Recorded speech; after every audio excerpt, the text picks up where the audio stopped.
Uh, my name is Vijay Kumar Dhar, born in Safakadal, Srinagar, which is the seventh bridge. I was born in 1937 in a place called Dharmala. The name is Kanakahi Sokta, and it is located between 6th and 7th Bridge. Probably you don't know, Srinagar is a city like London on two banks of the river Jahlam, and it had 7 bridges, which were historically made over a period of time. So we used to live there. We had a wonderful childhood in a joint family and a lovely neighborhood, which was a mixture of both Hindus and Muslims, Shias and Sunnis, and we grew up in a lovely atmosphere. And we were 3 brothers. I was the youngest, and our father was in business. We had oil mills, we had lands, agricultural land, vegetable growing land, and we were wholesale manufacturers of Kashmiri shawls and silks. So traditionally, family had a business tradition. Then once I went to school, once I reached school-going age, we went to the local missionary school, which was called CMS Schools, Church Mission Society, up to 8th class. That school was only up to 8th class, and after 8th class, I was transferred to high school, which was known as CMS Hedo Memorial High School, up in Sheikh Bagh. I grew up with Kashmiri shawls. On the lighter note, I can tell you, when I was a little boy, goods used to come from workmen, and before they were being finally washed and kept ready, I used to change one shartouche every day. That was fun. Now, we have very good memories of Dal Lake because our school used to have, in summer months, a regatta every Tuesday in Dal Lake. So we used to take our boats from the boat shed, we had school boat shed, row up into the lake and do the regatta every Tuesday. That involved various types of races, including the sinking race of the boats. We had to sink the boat, show the bottom to the referees, and then get the water out and reach to the other end. I also crossed Dal Lake swimming, which is from Nehru Park to Nishad Garden, what's called Wuntakadal we call it, 3.5 miles, twice in my school days.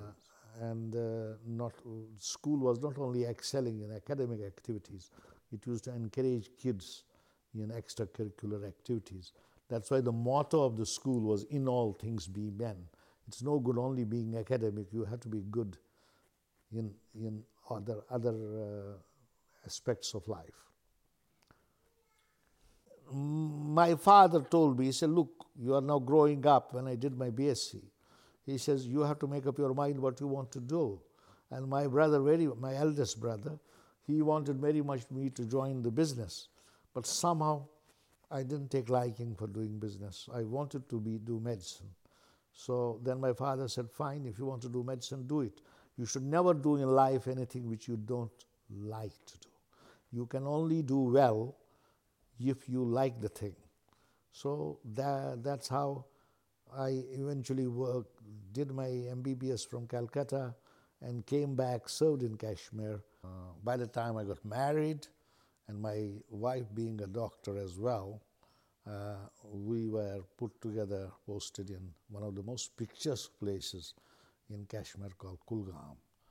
It is a beautiful place over River Visho, and it has a lot of chinar trees where the health center was built, next to the grave of the famous Kashmiri poet Rasul Mir. So I still remember we used to do sometimes if there's a nice sunny day, we'll sit under a chinar tree, get our table and chairs out, see our patients by the side of this great poet. I still remember once I was there, one day, 2 o'clock in the night, someone is desperately banging our quarters, the doctor's quarters, which was with the health center, in a beautiful place, in an island, on an island on River Vishu. So I opened the door, and this man was in tears with his wife, with a little baby girl, probably 2.5 year old, desperately ill, and they are crying, and they said, do something. We have been trekking from Rajouri district for last 48 hours over the mountains. She's dying. So I called my laboratory technician. I did a lumbar puncture on her, and she had a rip-roaring meningitis. Poor girl. They were so poor. The touching thing was we started treatment. She recovered. And I told these people, bring her back after 1 month so that I can see there is no damage to her brain done with the meningitis. And the most touching thing is these poor people came with a bori on the shoulders, gunny bag. I said, what is this? He said, Dr. Sahab, we are so grateful. With great difficulty, we had this daughter. She was dying. You saved her life. But we have nothing. So what we decided, we thought, what shall we take for the Dr. Sahab? So there's some old aluminum pots in the kitchen. They packed up in the gunny bag and got me. So that is touching medicine. That is what is rewarding. That was very touching. And like that, we had so many pregnant women who would have died by the time they would reach to a district hospital. My wife was the first lady doctor there. She would operate upon them and deliver them. And people were very grateful for it. I wanted to go to United Kingdom, and we moved here in 1968. And did the usual struggle like any other young doctor. My wife joined me after about 9-10 months, and my first job in the National Health Service was in Dewsbury in Yorkshire. While I was boarding the aircraft in Delhi, first time in my life traveling abroad, suddenly I found a guy in uniform who happened to be my neighbor in Srinagar. And he said casually, where are you going? I said, I am going like this. I said, oh, you are going to Newcastle. He says, remember one thing, in case plane gets delayed or you miss the connection, don't panic. Go to the Air India desk at Heathrow. It is their job to provide you accommodation for the night, because I didn't know that. And then they will send you next day to Newcastle. Believe it or not, that precisely happened. The plane got delayed. The last flight to Newcastle from London had gone, but they kept me in the hotel, and next day brought me in. That was a first experience of London. Everything looked so different, and totally bewildered to see that what a big gap there is between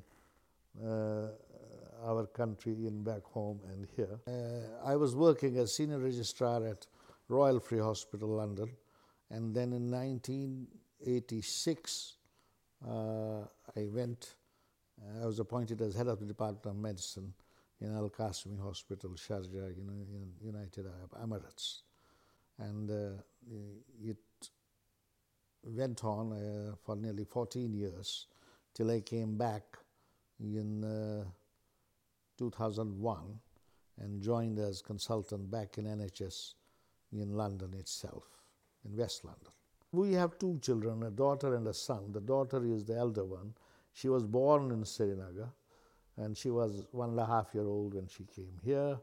She went to the local school, but then she got a place in one of the government grammar schools here called Latimer, which is a very well-known grammar school of North London.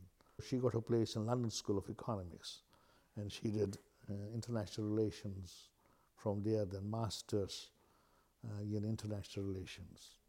She was later on appointed in the Commonwealth Parliamentary Association, and now she is a director there. The younger one is a son who was born in Birmingham. He went to St. Albans School, Now he did a fellowship in operating on the cancers of the head and neck, and now he is applying for a consultant job as a head and neck cancer surgeon. We used to go almost every other year, every alternate year to Kashmir. And I had my eldest brother was there and the family was there. We would go, and I would generally prefer to meet all the relatives in one go at one place. So what I would do, the day I would reach Srinagar, next day I would go to the Kashmir government tourist office, hire a hut in Pahalgam from the tourist department for 8-10 days, and ask all my friends and relatives come and join us. So we would have a get together, everyone would come, they would have a lovely time, we would have a lovely time, and have good food and enjoy the scenery of Kashmir. But after 89, things became bad, we couldn't go, and I didn't go from 1989 till 2006. After the troubles in Kashmir, it became unsafe to go. You never knew. You had the problem, you never know where the terrorists will strike, you never know where the army people will catch you and search you and take you for interrogation. It was working both ways. So it was very difficult to go at that time. It was very unsafe. We never had this thing in Kashmir, this is Muslim shrine, this is Hindu shrine. No. We used to go to Tulamula, where we will find Muslims also coming, praying, and we would go straight from there to Dargah, where Moya Muqaddas is located on the Dal Lake, which comes on the way to Srinagar when you come back from Tulamula, and go to those places. Moya Muqaddas is supposed to be, well, it is one hair of Prophet Muhammad, which is there. So you do the Didar and have a look at it. And Amarnath Yatra is, you see, the significance of Amarnath Yatra is unique. And in Kashmir, there are quite a few pilgrimages like that. You can go to Gangabal, to quite a few places. When you look at essence, it is basically nature. We believe that whole nature is also a reflection of the God itself. I mean, so when you go from, nowadays you find hundreds of thousands going to Amarnath Yatra. It's a huge cave, and in front of it flows the river called River Amravati, and the predominant geology there is limestone. So people go do their pilgrimage there, then they'll come back. It is the sheer faith of people that makes them to do such a arduous journey. Initially, when we came, it was those days, there were not so many Indians or Pakistanis or Kashmiris here. So it was very difficult to find the people with whom you could socialize. It was all the more difficult to find the right stores which will supply you Asian food. But later on we developed contacts, and we have a small Kashmiri community. The Kashmiris here are not in as many in number as Punjabis or Gujaratis or other communities. But we have a little association. We do meet at various festivals, especially Shivratri and Diwali, where we sort of try to make some local food and socialize and meet.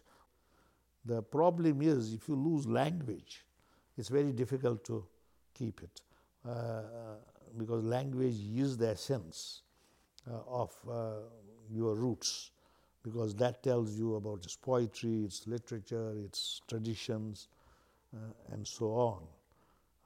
But by and large, we have a closely knit community. We do meet and interact with each other. That keeps us going at times.